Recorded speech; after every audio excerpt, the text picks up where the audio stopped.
صلاة على النبي. أم جارت قرام ولاتن حل لندن ولا ناوتشي برنتفورد. مليرة زوزو لك الحورة كان معين لم كوفي شوب قهوة كخوينا.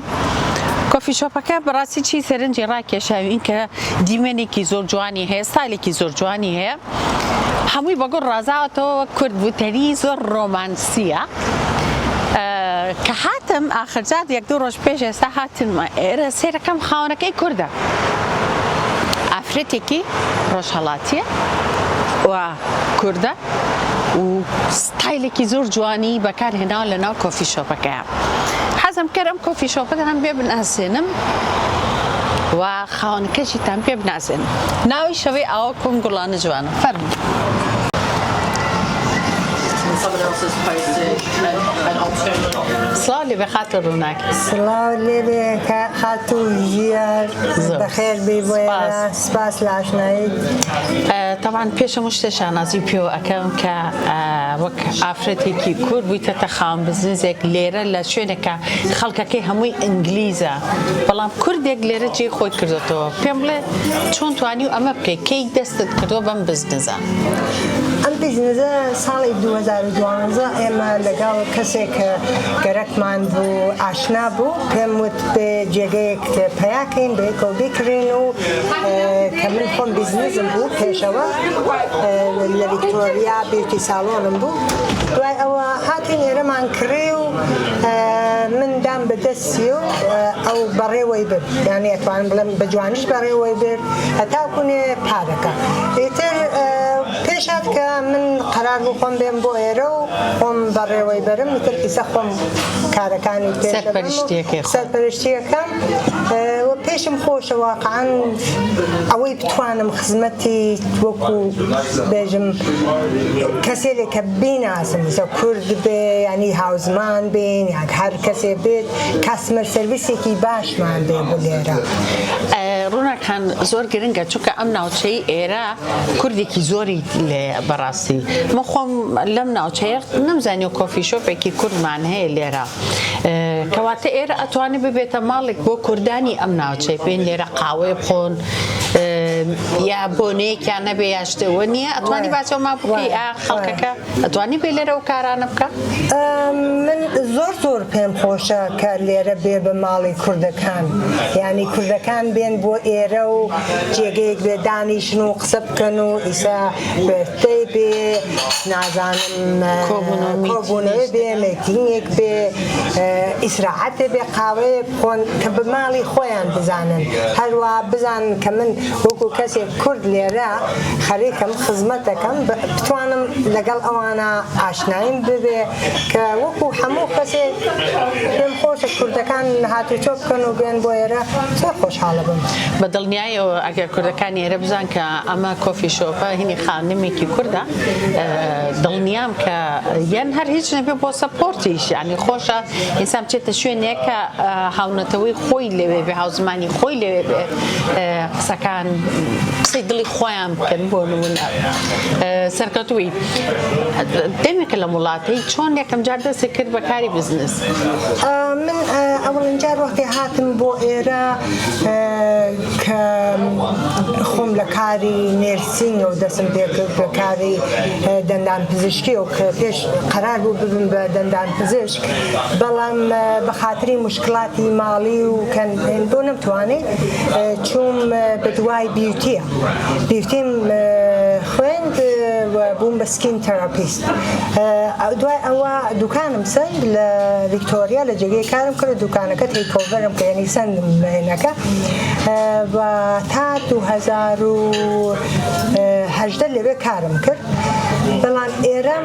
2012 کڕی بەس خۆت ناهاتی بەلایە ناهاتم بەلایە هەروە هاتم سەرێک مەدا و قاوەیەک مخوارد و ڕۆیشتمەوە واقع بێتمناندام بە کەسێ بەڕێوەی بەرێ بەڵام لە ڤیکتۆریا خۆم 18 ساڵ کارم کرد کاری بیوتی و توانین زۆریش مۆفەق بم کە كمن لساعات سيبوندو دسم بيكر جيشتم يعني يكم موجات ساعاتي كاجميري 3 باوند ورقة 3 دونين بو مينيموم ويجز يا 3 بو من بود دسم بيكر ك پولم کوکردو 3000 پوندم کوکردو دام به پیش استی هینی دوکانکا و سعیم کرد توانم او پولانه چون بم او چونی یعنی اتوانم بجم روز بو 16 ساعت لدوکانکا ما کار مکرد که توانم براسی یعنی چون بلم کم نیرم توانم خوم لم مملکتم من تنهام بجي او بتوانم كبتم كاري بو كسب كم دوام خوم فيدم خوم خلق لقل ما هاو كاري كم چند نفرم هاو دتنا بزنس ليرا وخوش حالم كتواني ما كمك زور كسب كم كواقعا يكي لو انا بو كمن بوكو سبورتر وكاين بتوانم لقل يعني قصب كم وامانه هميشه يعني لو انا سبورتي مالي من كريولي سبورت وكو معنوي اكيد خلاصه يعني باك جراوند كي زور هن ما خم خوش حالم لو اوشت زحمتم كيشاوا بنتيجه كي باش كيشتون نرخي كارك دزاني اسچوها هر خود ازاني چن با زحمت تواني تبكيت ام روجيك اساتي عيد ونيا دقيقا شان من ازاني شي كتبو مهم بولير لم زندگيا كبتوان سرويسي باش وبسربرزي وكاركم سردانه نوينم دس لك الشورى ونكمو بانتظاري وانا بكسي دولة من بي من وكوجن اخوان اخواس بيجن او لقل اواز زندگي كم كبولة كي شاكي هنا من حميشة خم معلم بوا مالي دولة نفستوا مالي دولة كان بيم داو دامتو بيان تما نا شو عيبوا كم عيبة من مالي دولة كم نابي من ابي خم كاركم من شونم اتوانم بول لدولة بسينم مگر او بو کسی لگه که نخوشم من نخوش نیم من سلامتم من اگر فرصتی نیم ساعتم گیره هاود اچوم بقولی والرياضة يا حلم يا هنكم كبتوانم زندگی کم دروس کم و توانیش ما کمکی خلقیشم کردوه ایسیش سربرزم که توانی ما حتی کنی او حتی کار کم و کمک کم و زندگی کم دروس کم و واقعانیش ممنون مملكتم كإجازة دابا من بيم بر أما بومن دور مهم يا خالص الصعب سركوتوبي جيش نازيد منو هاوكارم هر حزمان كر عابين بسر كينوا وقت دس خوشيك بتوانين أم كرتا تشاوبيك نبكينو ببلاو كينو بهواي ويك كردان بين إيرا كوفي شوبا كي خاطروناك ببينن دلني أم أو جاري به ده جاري كجيتا زور سباس زور بخير بين هر كسيتي زور بخير بين زور سباس ممنون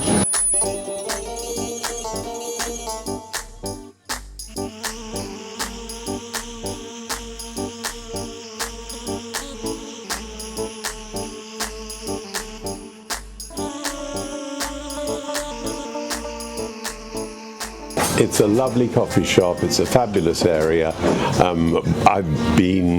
We live right opposite, and it is lacking the area in having somewhere like this to come.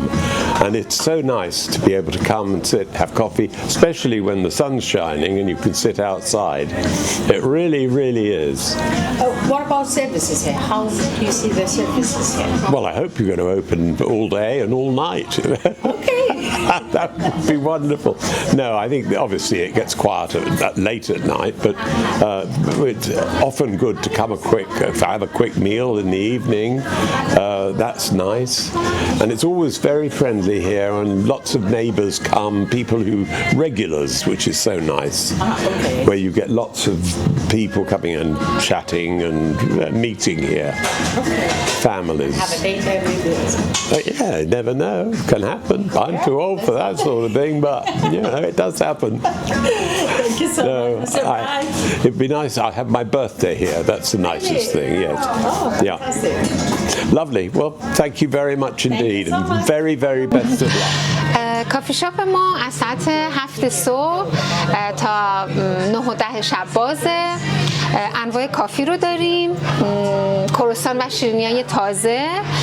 خوشحال میشیم که هموطنان عزیزمون بیشتر بیان اینجا و من پذیرای هموطنان عزیزمون هستم. کارکردن لە وڵاتی بەریتانیا ئاسان نییە، بەڵام ئەوەی کە بێوێ کار بکە کاری دەستەکەوێت.